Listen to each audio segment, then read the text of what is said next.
మీ ఎలాంటి వ్యాపార ప్రకటనలకైనా వెంటనే మా ఛానల్ సంప్రదించండి. నమో పిత్రే జన్మదాత్రే సర్వదేవమయాయ చ సుఖదాయ ప్రసన్నాయ సుప్రీతాయ మహాత్మనే. మాతృదేవో భవ పితృదేవో భవ.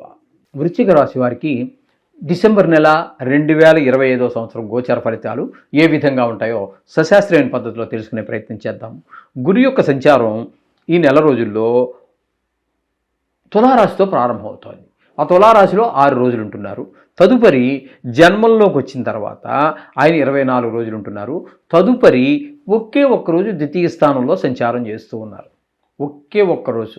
అప్పుడు ఆయన సంచారం అంతా 3 రాశుల్లో జరుగుతోంది. అంటే వెనక రాశి, తను ఉన్న రాశి అదే వృశ్చిక రాశి, తదుపరి ధనురాశిలోనూ జరుగుతోంది. కాబట్టి వ్యయ స్థానంలో ఉన్నటువంటి 6 రోజుల్లో బుధుడు అనుకూలమైన ఫలితాలు ఇవ్వడు. ధన వ్యయము, ధన నష్టము, ఇట్లాంటివన్నీ కారాగార శిక్షలు, శత్రుభయాలు, ఇవన్నీ మనకి 6 రోజుల్లో కల్పిస్తూ ఉన్నాడు. తదుపరి 7వ తారీఖు నుంచి 24 రోజుల పాటు ఇక్కడ మనకి జన్మంలో ఉన్నారు. జన్మంలో కూడా బుధుడు అనుకూలమైన పరిస్థితులు ఇవ్వజాలడు.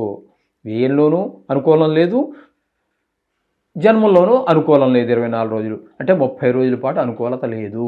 ఇక్కడ జన్మంలో ఉన్నప్పుడు చెడు ఆలోచనలు, చెడు ప్రవర్తన కేసు మొగ్గు చూపటము, అలాంటి ప్రవర్తన ఇవన్నీ కనిపిస్తూ ఉంటాయి ఇక్కడ మనకి ఈ బుధుడు యొక్క జన్మరాశిలో సంచారం చేసేటప్పుడు. ఒక్కరోజు మాత్రం ద్వితీయ స్థానంలో సంచారం చేస్తున్నారు.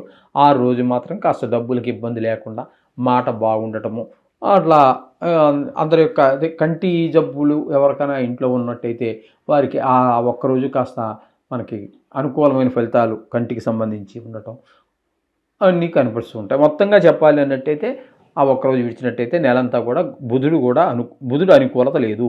రవి యొక్క అనుకూలత మనం తీసుకున్నట్టయితే జన్మంలో ఒక 16 రోజులు, ద్వితీయంలో 15 రోజులు. ఈ రవి పూర్తిగా ప్రతికూలుడే 31 రోజులు కూడా. జన్మంలో ఉన్నప్పుడు దుష్ట ఆలోచనలు, దుష్ట ప్రవర్తన. ఇక ద్వితీయ స్థానంలోకి వచ్చిన తర్వాత ధనానికి లోటు, మాటలో కఠినత్వం, కుటుంబంలో ఎవరికి ఆనంద ఆహ్లాదాలు లేకపోవటం, నేత్ర జబ్బులు ఏమైనా ఉన్నట్టయితే అది నేత్రకారకుడు కూడా రవి ఆయన ద్వితీయ స్థానంలో ఉన్న కారణంగా వారికి కంటి జబ్బులు ఉన్న వారికి కొంచెం ఎక్కువగా ప్రకోపించడం జరుగుతుంది. నేత్ర బాధలు ఇవన్నీ గమనించుకోవాలి. ఇకపోతే కుజుని యొక్క సంచారం తీసుకున్నట్టయితే జన్మంలో 16 రోజులు, ద్వితీయంలో 24 రోజులు ద్వితీయ స్థానంలో. ఈయన కూడా పూర్తి వ్యతిరేకే ఈ రాశికి. జన్మంలో ఉన్నప్పుడు దుష్ట ఆలోచనలు, దుష్ట ప్రవర్తనలు ఇవన్నీ ఉంటాయి. ఇక ద్వితీయంలోకి వెళ్ళిన తర్వాత కూడా డబ్బుకి లోటు ఉంటుంది, మాటలో కఠినత్వం ఉంటుంది, కుటుంబంలో ఎవరికి బాగుండదు, నేత్ర కంటికి సంబంధించినటువంటి వ్యాధులు ఉన్న వారికి మరింత ఇబ్బంది కలిగించేటటువంటి పరిస్థితి కూడా కనబడుతుంది. ఇకపోతే శుక్రుని యొక్క సంచారం తీసుకున్నట్టయితే జన్మంలో ఒక 20 రోజులు, ద్వితీయ స్థానంలో 11 రోజులు. శుక్రుడు మాత్రం ఈ 2 స్థానాలలో 4 గ్రహాలు ఉన్నాయి. బుధుడు, రవి, కుజ, శుక్ర. కానీ 3 గ్రహాలు పూర్తి ప్రతికూలంగా ఉన్నప్పటికీ ఒక్క శుక్రుడు మాత్రం వాళ్ళతోటే ఉన్నా కూడా 20 రోజుల పాటు జన్మంలో ఉన్నాడు. మంచి ఆలోచనలు, మంచి ప్రవర్తన కనబడుతుంది. అలాగే ద్వితీయ స్థానంలో ఒక 11 రోజులు ఉంటాడు. ధనానికి లోటు ఉండదు, మంచి మాట తీరు బాగుంటుంది, కుటుంబంలో అంతా ఆహ్లాదకరమైనటువంటి పరిస్థితి ఉంటుంది. ఇక్కడ ధనస్థానం కూడా ఉంది కాబట్టి వీళ్ళు షేర్ మార్కెట్లో పెట్టుబడి పెట్టడానికి మంచి అవకాశంగానే మనం చెప్పుకోవాలి.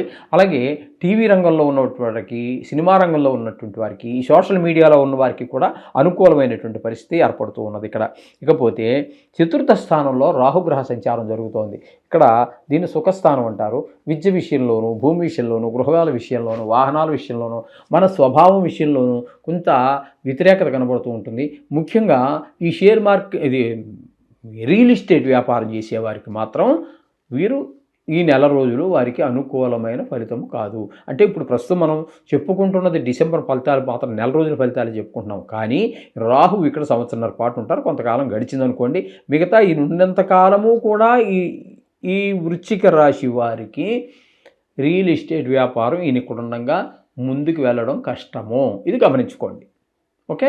ఇకపోతే 5వ స్థానంలో, పంచమ స్థానంలో శని భగవాన్ యొక్క సంచారం జరుగుతోంది.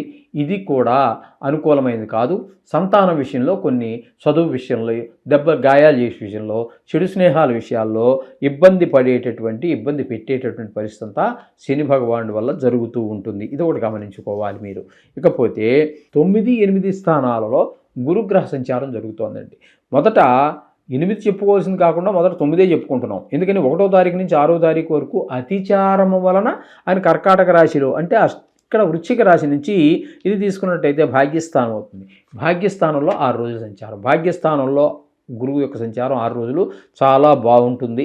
అలాగే దాన ధర్మాలు చేయగలుగుతారు, గుళ్ళకి వెళ్ళగలుగుతారు, తండ్రి గారి ఆరోగ్యం బాగుంటుంది, ఆయన ఆశీర్వచనాలు మీకు లభిస్తాయి.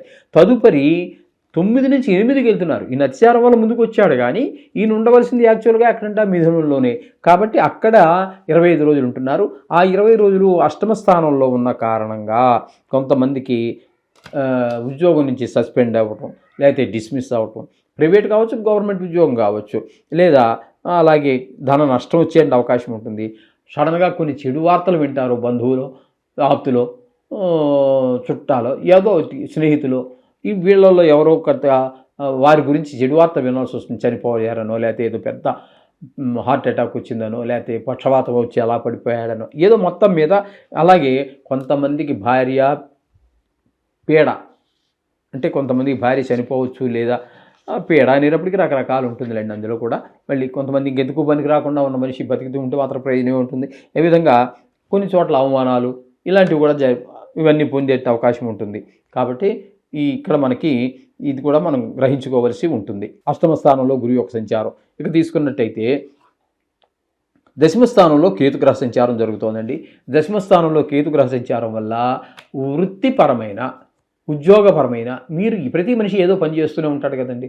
మరీ కంప్లీట్గా ఇంకెందుకు పనికిరాని వాడు, బాగా వయసు అయిపోయి 90 ఏళ్ళు అయిపోయిన వాడు, లేకపోతే పూర్తిగా మంచంలోనే ఉండి అన్నీ చేస్తున్నటువంటి వారు ఎవరైతే ఉన్నారో వాళ్ళు తప్పితే మిగతా అందరూ కూడా ఏదో పని చేస్తూనే ఉంటారు. కాబట్టి కుంటోడో గుడ్డోడో అది కూడా ఏదో వాడి తగిన వ్యాపారం ఏదో చేసుకుని రూపాయలు తెచ్చుకుంటూనే ఉంటారు. అటువంటి వాళ్ళకి ఆ వృత్తిపరంగా ఉన్నట్టు కొన్ని ఇబ్బందులు కలగజేస్తాడు.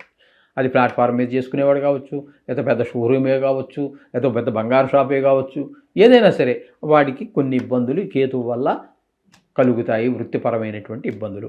ఇది ఈ విధంగా మొత్తంగా మనం టోటల్గా మనం చెప్పుకోవాలంటే ఇది పరిస్థితి. అయితే ఇక్కడ బుధుడు ఒక్కరోజు మాత్రమే అనుకూలమైన పరిస్థితి ఉన్నాడు. శుక్రుడు పూర్తిగా అనుకూలంగా ఉన్నాడు. గురువు ఒక 6 రోజులు మాత్రమే అనుకూలంగా ఉన్నాడు. మిగతా గ్రహాలు ఏవి కూడా ఇక్కడ అనుకూలంగా లేవు. ఇది గమనించుకోండి. అంచేత మీరేం కంగారు పడిపోక్కర్లేదండి. ఇది కేవలం గోచారము. మీ వ్యక్తిగత జాతకంలో చాలా బాగుందనుకోండి, ఈ గ్రహాల ప్రభావం మరింత తగ్గిపోతూ ఉంటుంది. ఈ 10% అనుకున్నాం కదా, అది ఇంకా కూడా తగ్గిపోయేటటువంటి అవకాశం ఉంటుంది. అంచేత మీరు ఏమి కంగారు పడద్దు. రోజు జాతకం ఖచ్చితంగా రాయించుకోండి.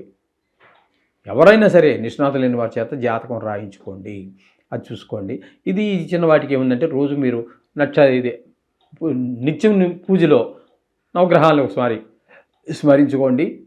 పెద్ద వచ్చినప్పుడు దానికి తగిన డోసు దానికి ఉంటుంది. ఎందుకంటే 100 జ్వరం ఉన్నవాడికి ఒక డోసు ఉంటుంది, 104 జ్వరం ఉన్నవాడికి ఒక రకమైన డోసు ఇస్తారు మందులు. అదేవిధంగా అది జన్మంలో వచ్చినప్పుడు వేరుగా ఉంటుంది, రాశి గతమైనటువంటి వేరుగా ఉంటాయి. కాబట్టి ఆ విధంగా రోజు చేసుకున్నట్టయితే సర్వశుభాలు కలుగుతాయి. శుభం భూయాత్.